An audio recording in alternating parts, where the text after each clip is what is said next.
అనింది, రోజే అనింది. అది అడిగిపోయింది, ఇప్పుడు కంటికి కనపడకుండా పోయింది. అది 40,000 పైన ఎంతో పోయింది. మరి ఏంటి రోజా పరిస్థితి ఏంటి తమ్ముడు? మాజీ పర్యాటక శాఖ మంత్రి కదా, ఇంకా పర్యటనలు చేసుకుంటా ఉంటది. పర్యటనలో జబర్దస్త్ ఏమి ఉండదంటావా? ఇంకా ట్రాలీల మీద డాన్సులే, ట్రాక్టర్ ట్రాలీల మీద డాన్సులే. ఇంకా ఇది మన ఫంక్షన్ వెనకాల ఉంటది, అదే దాని మీద డాన్సులు వేసుకోవడమే. మరి కరమేం పట్టలేదులే. కొడుకే 1.5-2 కోట్లు పెట్టి కారు తీయించినప్పుడు, కారుకే 1.5 కోటి పైన ఖర్చు పెట్టినప్పుడు ఇంకా ఆమె దగ్గర లెక్క ఉండదు ఏమయ్యా. మరి ఏంటి కొడాలి నాని పరిస్థితి ఏంటంటావు? మరి ఏంటి మేము ఏం చేయాలా కొడాలి నాని పని? కొడాలి నాని ఏమున్నది, ఓడిపోయాడు కదా గుడివాడలో. అవును, ఓడిపోయాడు. మరి ఎమ్మెల్యే లేదు, మినిస్టర్ లేదు, ఏం చేయాలా? అంటే ఎల్లకాలం ఎమ్మెల్యే మినిస్టర్ గానే ఉంటారు అనుకున్నావా? అంతే, నేను అలాగే అనుకున్నాను. ప్రజాస్వామ్యం అయ్యా ఇది. 30 ఏళ్ళు ఉంటాడు అనుకున్నాను నేను పోరాటం చేస్తా 30 ఏళ్ళు. అన్న కోసం నా ఈ పోరాటం ఆగదు. Point number 1, Kodali Nani cancer. Kodali Nani క్యాన్సరా? క్యాన్సర్ బసవతారకంలో చూపించుకుంటాడు. ఎవరిది? బాలకృష్ణ గారిది. వాళ్ళ తల్లిగారి పేరు మీద బసవతారకమ్మ క్యాన్సర్ రీసెర్చ్ ఏదో పెట్టినాడు కదా, ఆడికి పోయి చూపించుకుంటాడు. మేము ఎంత తిట్టినప్పటికీ మా బతికేమో మళ్ళా బాలయ్య కాలకాడికి, బాలయ్య పెట్టిన హాస్పిటల్కి పోయి ఆడ ట్రీట్మెంట్ చేసుకుంటా బతున్నాము. అది పరిస్థితి. మొన్నగడ కళ్ళు తిరిగి పడినాడు. సరే, నీకు అన్ని ఎందుకయ్యా, నువ్వేదో అడుగు. ఏం వాళ్ళ క్యాన్సర్ వంశీ పోని చెప్పు. వాళ్ళ వంశీ ఏం హైదరాబాద్కి వచ్చేసినాడు కదా. హైదరాబాద్ వచ్చేసాడా? నుంచి మరి బిజినెస్ అని చేసుకోవచ్చా, ఏమైనా వదిలేస్తారా ఏంటి? అసలు ఏంటి పరిస్థితి అలా ఉంటుంది? వ్యాపారాలు వాళ్ళకి రియల్ ఎస్టేట్లు వాళ్ళకు బ్రహ్మాండంగా, వాళ్ళకు మంచి మంచి పరిచయాలు ఉంటాయి.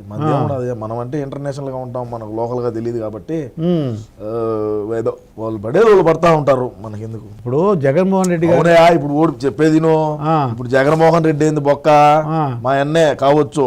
అయినా ఐఏఎస్ఎల్ ఐపీఎస్ఎల్ కోర్టులో మింగబెట్టినాము. ఈ వల్లభనేని వంశీ అంతా, రోజా అంతా, బొక్క విడుదల రజనీ ఏంది, గుడివాడు గుట్కాగాడి ఏంది, ఏమైతుంది వీళ్ళందరిది? ఐఏఎస్ఎల్ ఐపీఎస్ఎల్ కోర్టు బోన్లు ఎక్కించి నా కొడకలము, తల్లిని చెల్లిని వాడుకొని ఏదలు బడిగా తిప్పిన వాళ్ళము. సినాయన ఈడు మాకు ఎన్నుపోటు పుడుచాడు, ఈడు మాకు ఇదిగా ఉన్నాడు అని చెప్పి గొడ్డలతో నరికిన వాళ్ళము. ఇంకా కొడాలి నాని ఏంది, వల్లభనేని వంశీ ఏంది, బొక్క ఏందంట. ఇప్పుడు గొడ్డలు అన్నావు కదా, మరి గొడ్డలు అంటే ఎన్నాళ్ళు సీఎం గా ఉన్నందుకు జగన్మోహన్ రెడ్డి గారు పర్లేదు.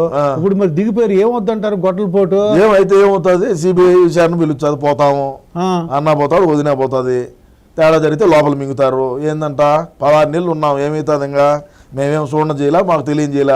10వ తరగతిలోనే పేపర్ లీకేజ్లో జైలుకి పోయి నా కొడుకులో మేము జైలు అంటే అది మాకు అత్తగారులతో పాటే సమానం, ఏం కాదు మాకు. మా రాయలసీమలో నీ మీద కేసులు ఉంటే నువ్వు అంత మగోడివి. ఏ ఊరు మీద? కాకినాడ. మీ గోదావరి జిల్లాలో ఉచ్చబోసుకుంటారు పోలీసు వాళ్ళన్నా, జైలు కేసులన్నా.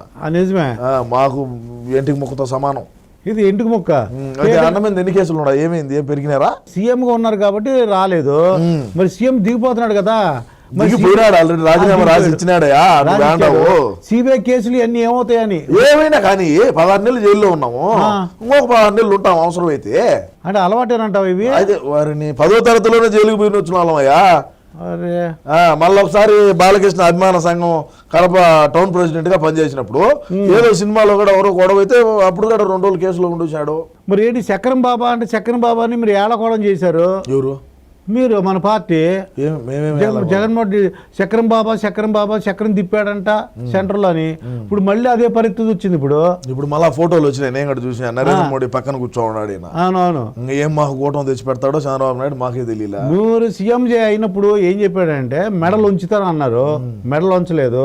ఇప్పుడు ఆ ఛాన్స్ వచ్చిందా అని. ఏంటి చక్రం బాబు అంటే మీ నోటు ఏమంటే అవుతుందా ఏంటి? మా నోటుతో ఏమనేది కాదు, మా నోరు కన్నా కూడా ఇంకా పెద్ద నోరులు కొన్నాయి. చక్రం బాబా అంటే నిజంగా ఏంటి చక్రం తిప్పినాడు. ఇప్పుడు తిప్పుతాడు. ఆడిపోయి స్క్రూ కన్నా టైట్ చేసే కొద్ది ఏడ టైట్ అవుతుంది. ఆల్రెడీ పోలీసు వాళ్ళను సచివాలయాలకు ఏదో పంపించినాడు, ఏందో డాక్యుమెంట్ లో ఏందో తారుమారు చేశారని చెప్పి. ఏం చేస్తాం చూద్దాం. ఏది ఏమైనా మా ఓడు పులి భయపడ్డావు. ఆర్కే రోజాని నేను రోజమ్మ అన్న సందర్భాలు ఉన్నాయి, రోజా మేడం అన్నాను. నేను చాలా సందర్భాల్లో పొగిడాను. ఎక్కడి వరకు జడ్జిమెంట్ నుంచి మా షో కాడి నుంచి ఆవిడ ఉన్నటువంటి సింప్లిసిటీ వరకే నేను బతికిన పరిధిలో నాకు అవసరం. నేను మనసు నా రాష్ట్రాన్ని సర్వనాశనం చేస్తున్నారు, అందులో రోజా కూడా ఒక భాగం అయిపోయింది అని నేను తెలిసినప్పుడు, నేను రాజకీయాల్లోకి వచ్చినప్పుడు, రాజకీయాల్లోకి వస్తే అటాక్ చేయాలి తిట్టాలనే పద్ధతి కాదు, ఆవిడ తప్పు చేసింది కాబట్టి చిన్న చిన్న ఆర్టిస్టులు, చిన్న చితక ఆర్టిస్టులు. నేను ఈరోజు ఒక మాట చెప్తా ఉండా, ఈరోజు ఆవిడ జడ్జిమెంట్కి వచ్చి డబ్బులు తీసుకుంది, టీమ్ లీడర్గా నేను డబ్బులు తీసుకుని ఆవిడ పని ఆవిడ చేసింది, నా పని నేను చేశాను. ఎక్కడేమో ఆవిడ స్వచ్ఛందంగా వచ్చే అయ్యో ఆర్పీ వచ్చాడు స్కిట్ చేస్తున్నాను నేను పొగడాలా, వాడిని నేను నిలబెట్టాలని ఎవడు రారు. నేనేమో రోజా గారు వచ్చారు ఆవిడ జడ్జిగా నిలబడాలని నేనేమో ఊరికే స్కిట్లు చేయలే. ఎవరు డబ్బులు వాళ్ళు తీసుకున్నా, ప్రొడ్యూసర్ కూడా సంపాదించుకున్నాడు, ఎవడి పని వాడిది, ఆడితే ఒక వ్యాపారం. వాళ్ళు డబ్బులు పెట్టుకొని ఎవరైతే ఛానల్స్ పెట్టుకున్నారో, ఛానల్స్ తీసుకున్నారో వాళ్ళు ఆనందంలో వాళ్ళు డబ్బులు పెట్టారు, వాళ్ళు బతికారు. నేను ఎవరైనా వాడు చెప్తున్నా, ఈరోజు చిరంజీవి గారు మంత్రి అయిన తర్వాత చీర పెట్టి కడుపు నిండా అన్నం పెట్టి ఆ రోజంతా ఆవిడ్ని సంతోషపెట్టి, సంతోషం అమ్మా ఒక ఆడపిల్ల ఉండి, ఒక హీరోయిన్ ఉండి, నా కొలీగ్ ఉండి నువ్వు ఈరోజు మంత్రి పదవి వచ్చిందని ఆయన చీర పెట్టి కడుపు నిండా అన్నం పెట్టి సరదాగా ఇంట్లో కాస్త కూర్చోబెట్టి పంపించిన పక్క రోజే ఈ రోజా పవన్ కళ్యాణ్ పట్టుకొని తిట్టలేదా? పవన్ కళ్యాణ్ గారిని ఆవిడికి సిగ్గు లేదా? అలాంటప్పుడు చిరంజీవి గారిని పట్టుకొని తిట్టలేదా? నాగబాబు గారిని పట్టుకొని తిట్టలేదా? ఏ రోజు తిట్టలేదా? అదే రోజా, ఆర్కే రోజా చిరంజీవి గారితో ఎన్ని సినిమాలు హీరోయిన్గా చేయలేదు? ఎన్నిసార్లు వాళ్ళు కలిసి భోంచేస్తుంటారు, ఎన్నిసార్లు వాళ్ళు సీన్లు డైలాగులు ఇద్దరు కలిసి మాట్లాడుకొని ఉంటారు, ఎన్నిసార్లు ఒకరినొకరు ప్రోత్సహించుకొని ఉంటారు. బాలయ్యబాబు గారిని పెట్టుకుని ఎన్ని తిట్లు తిట్టలేదు, బాలయ్యబాబు గారు ఎన్ని సినిమాలు చేయలేదు? ఒకసారి వికీపీడియా కొట్టి చూడండి. వాళ్ళు ఏ పాపం చేశాను తిట్టా, నువ్వన్నా పాపం చేసావు, ఏ పుణ్యము చేయలే. 3,000 కోట్ల రూపాయలు నగిరి ప్రజల మీద సంపాదించావు కాబట్టి నేను ప్రశ్నించా. నీకు దమ్ముంటే నన్ను ప్రశ్నించు, ఎవరిని తిట్టకూడదు. నేను ఒకటే మాట చెప్తున్నా, నువ్వు జడ్జి చేసినంత మాత్రానో, నువ్వు నాకు దగ్గరైనంత మాత్రానో నువ్వు రోడ్లకి పోతే ప్రశ్నించకూడదా? నువ్వు జడ్జి అయినంత మాత్రానో, నాకు దగ్గరైనంత మాత్రానో గంజాయి అమ్ముతుంటే ప్రశ్నించకూడదా? నువ్వు జడ్జిమెంట్ ఇచ్చినంత మాత్రానో, నాకు దగ్గరైనంత మాత్రానో నువ్వు బూతులు నాయకుల్ని తిడతా ఉంటే నేను ప్రశ్నించకూడదా? నువ్వు జడ్జి అయినంత మాత్రానో, నాకు దగ్గరైనంత మాత్రానో నగిరి అభివృద్ధిని పూర్తిగా సున్నా చేస్తే నేను ప్రశ్నించకూడదా? నాకు దగ్గరైనంత మాత్రాన నువ్వు ఏది చేస్తున్నా సరే ఏ రోజు జీవితంలో ఆ రోజు కలిసి భోంచేసాం కదా, ఆ తర్వాత జరిగే యదవ పనులకి ఈ ఒక్కరోజు తలుచుకుంటే రాష్ట్రాలు కాదు రాజధానులు కూలిపోతాయి. ఏమంటే ఈరోజు జబర్దస్త్లో కానీ, ఈరోజు ఉన్న 175 మంది శాసనసభ్యులు కానీ, 25 మంది క్యాబినెట్ 25 మంది ఎంపీలు కానీ, క్యాబినెట్ మినిస్టర్లు కానీ, వాళ్ళు కూడా నాలాగే ఒక అమ్మ అబ్బకి పుట్టొచ్చిన వాళ్ళే. వాళ్ళు కూడా వాళ్ళ సంఘర్షణ స్థితి, వాళ్ళు ఉద్యమం కావచ్చు, వాళ్ళ డిగ్రీ కాలేజీల్లో వాళ్ళు లీడర్లు అయి ఉండొచ్చు, తర్వాత ఏదో ఒక ఉద్యమం మీద వాళ్ళు తిరుగుబాటు చేసి ఉండొచ్చు, ఆ తర్వాత కాలంలో రాజకీయాల్లోకి వచ్చి ఉండొచ్చు, నిలబడి ఉండొచ్చు. అది ఎవరికి వ్యతిరేకం కాదు, ఎవరికి వ్యత్యాసం లేదు. నాకు అనిపించింది, నా బాడీలో అది ఉంది, నేను ప్రశ్నిద్దాం అనుకున్నా ప్రశ్నించానంతే. ఒకసారి ముందుకెళ్ళిన తర్వాత క్షమాపణ చెప్పే పరిస్థితి ఏ రోజు నేను తెచ్చుకోను, క్షమాపణ చెప్పే విధంగా నేను తప్పు చేయను. నా జీవితంలో నేను ఎవరికి క్షమాపణ చెప్పను.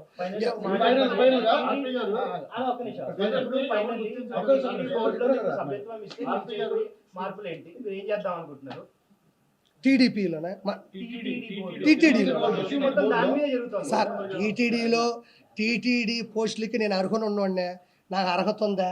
లేకపోతే మనం ఏదో 10 మైకులు పెట్టుకొని మాట్లాడేంత మాత్రం అర్హత అని నేను అనుకోను. మనకి ఒక సామాన్యుడిగా ఈ రోజుకి ఇదిగో నేనే కండువా తెచ్చుకున్నా, నేను వేసుకున్నా, నేను మాట్లాడుతూ ఉన్నా, నేను స్వచ్ఛందంగా చేస్తున్నా. నేను మామూలుగా వెళ్ళానన్నా, నేను వెళ్ళిన పద్ధతి కరెక్ట్ కాదు, ఆ పాయింట్ కూడా కరెక్ట్ కాదు. నేను వెళ్ళి కలిసే పద్ధతి అమ్మా. పాలిటిక్స్ అంటే నేను అవునమ్మా అమ్మా, ఇదిగో ఇలానే ప్రతి వారం ప్రెస్ మీట్ పెట్టుకుంటాను, అందరినీ పిలుస్తాను, ఆ వారంలో జరిగిన ప్రతి పని మీద నేను మాట్లాడతాను అంతే. ఏమో నాకేం చెప్పలేదు, నిన్న కూడా కలిసా. అవును చేశాడు.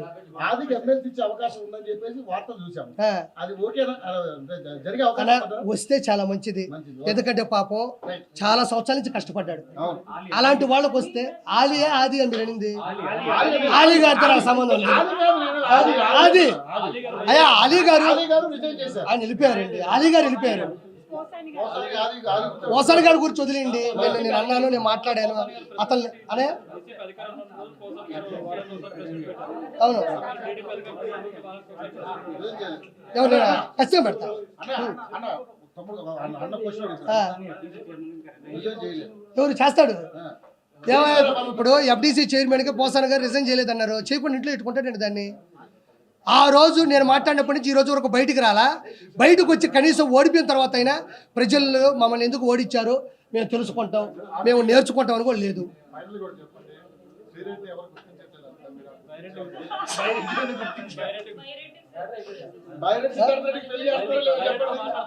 అమ్మా బైరెడ్డి ఇప్పుడు శ్రీరెడ్డిని ఎవరు గుర్తించట్లేదు అంటున్నారు, మంచి పాయింట్. అర్థమైంది, ఆవిడ తపన ఆవిడ తాపత్రం నాకు తెలిసింది.